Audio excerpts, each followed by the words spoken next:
जो अत्यंत संक्षिप्त सरल किंतु परम विस्फोटक साधनाएं आपको देता रहा हूं, ये साधनाएं सिर्फ जान लेने से नहीं, अभ्यास करने से होती है सिद्ध।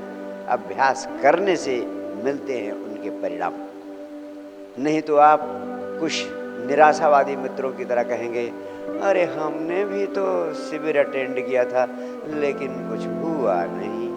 इससे बड़ा और कोई अपमान सिद्ध संबुद्ध सदगुरु का हो नहीं सकता है। और फिर आप अपने घर बैठ गए तो और मुश्किल हो जाएगी मेरी, कहाँ से खोजूंगा आपको। लेकिन मैंने तो एक अद्भुत संकल्प लिया है। जरूरी नहीं है कि आप ही मेरे पास आएं। सामान्य नियम यही है कि प्यास आप कुएं के पास जाता है, लेकिन मैंने तो ये संकल्प ले लिया है, आपकी व्यवस्थाएं ने जन्मों जन्मों से तरह तरह की नकारात्मकता आपको घेरे हुए है। उस सारी नकारात्मकता को जब तक मैं नहीं निकाल लूँगा तब तक हो सकता है कि कुएं के पास जाने का दोबारा विचार भी न बने आपको। इसलिए मैंने ये संकल्प ले लिया है कि प्यासा चाहे कुएं के पास आए चाहे ना आए, अब तो कुआं ही खोज खोज कर प्यासों के पास जाएगा जाएगा जाएगा। और मैं जाऊंगा, अपने सदगुरु को साक्षी मानकर कहता हूँ, वो मेरा आनंद है। समझ की क्रांति पैदा करना चाहता हूँ, जो साधना की क्रांति पैदा करना चाहता हूँ, उसका प्रारंभ आपको करना है। और उसका प्रारंभ आप कर सकें, इसके लिए आपके शरीर का स्वस्थ होना अनिवार्य है। हर साधना का, हर क्रिया का, हर संभावना का प्रथम चरण होता है मनुष्य का शरीर। शरीर बड़ा अद्भुत है। इस संसार में जो भी बुरा हुआ है इस शरीर से हुआ। इस संसार में जो भी शुभ हुआ है इस शरीर से हुआ है। शरीर तो केवल उपकरण है, एक यंत्र है, और उस यंत्र को व्यवस्थित करना जरूरी है। उसको व्यवस्थित किए बिना किसी भी साधना में सफलता को प्राप्त करना असंभव। इसीलिए साधना का पहला चरण है शरीर। और इसीलिए उपनिषद का ऋषि कहता है, शरीर माध्यम खलु धर्म साधन। इस शरीर के द्वारा ही हर प्रकार के धर्म, अर्थ, काम, मोक्ष चारों की साधना संभव है। तो इस शरीर को कैसे व्यवस्थित रखा जाए कि धर्म, अर्थ, काम, मोक्ष चारों की साधना में चमत्कारी परिणाम पैदा करे।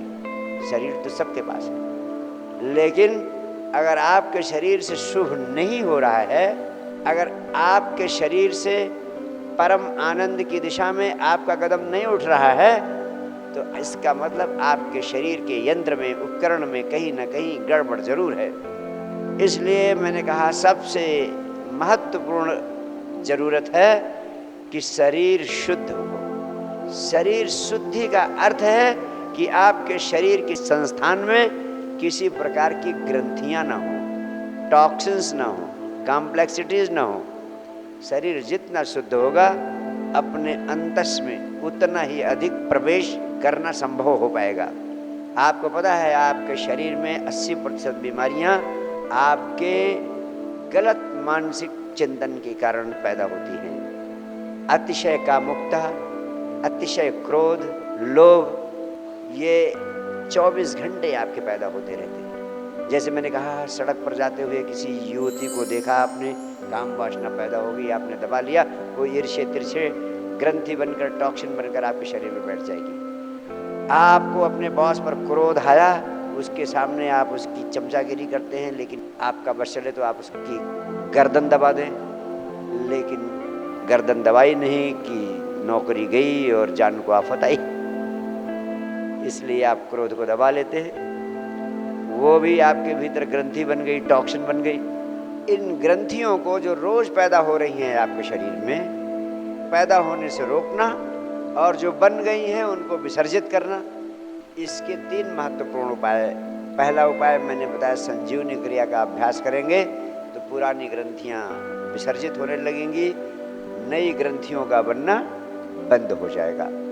एक दूसरा महत्वपूर्ण उपाय आपको बताना चाहता हूं। जब भी किसी प्रकार का नकारात्मक मनोवेग आपको पकड़े, जैसे क्रोध आपको पकड़ता है, एक शक्ति आपके भीतर पैदा हुई, तो उस क्रोध की शक्ति को अगर क्रोध में व्यक्त नहीं करेंगे तो वो टॉक्सिन बनकर, ग्रंथि बनकर, कैंसर बनकर या डिप्रेशन बनकर आपके शरीर में ईर्ष्या तिरछे बैठ जाएगा। एक छोटा सा प्रयोग बताता हूँ। अगर आपको क्रोध पकड़े, आप तुरंत अपने पैर की मसल्स को शक्ति लगाकर खींचिए। आप अपने पैर को आगे बढ़ा लीजिए, जहाँ कुर्सी पे बैठे हैं कुर्सी पे ही आगे बढ़ाकर, और अपने पंजे को आगे की ओर खींचिए। आप पंजे को आगे की ओर खींचेंगे तो जो क्रोध की बिजली पैदा हुई है, वो क्रोध की बिजली आपके पैर की तरफ चली जाएगी। आपके पैर को, उसकी मसल्स को स्वस्थ करने में महत्वपूर्ण भूमिका निभाएगी। आपका पैर स्वस्थ, सशक्त और सुंदर हो जाएगा। चाहें तो इसका उपयोग जब क्रोध आपको पकड़े तो उस समय आप अपना ध्यान अपनी नाभि पर केंद्रित करें और पेट को अधिक से अधिक भीतर की ओर खींचें। जो बिजली पैदा हुई थी वो आप नाभि केंद्र से सारे पेट के अवयवों में व्याप्त हो जाएगी, फैल जाएगी, और आपके पेट के विकारों को दूर करके, पेट की बीमारियों को ख़त्म करके, वहाँ के टॉक्सिन को ख़त्म करके पेट को शुद्ध, स्वस्थ और फ्लेक्सिबल, सक्रिय कर देगी। ये ऐसी विधि है जिसका मैंने कई लोगों पे प्रयोग करा, कई तरह की बीमारियों का उनसे उपचार कर दिया। यहाँ तक कि इस विधि के प्रयोग से नपुंसकता तक दूर करने में सफलता प्राप्त हो चुकी है। और एक तीसरा महत्वपूर्ण आयाम है, ये मनोवेग जो आपको डिस्टर्ब करते हैं। आप जीवन में कुछ ऐसे काम चुन लें, रचनात्मक, सृजनात्मक काम चुन लें, जिनके बदले में कुछ पाने की आकांक्षा न हो। उन कामों को करने में आपको आनंद मिले।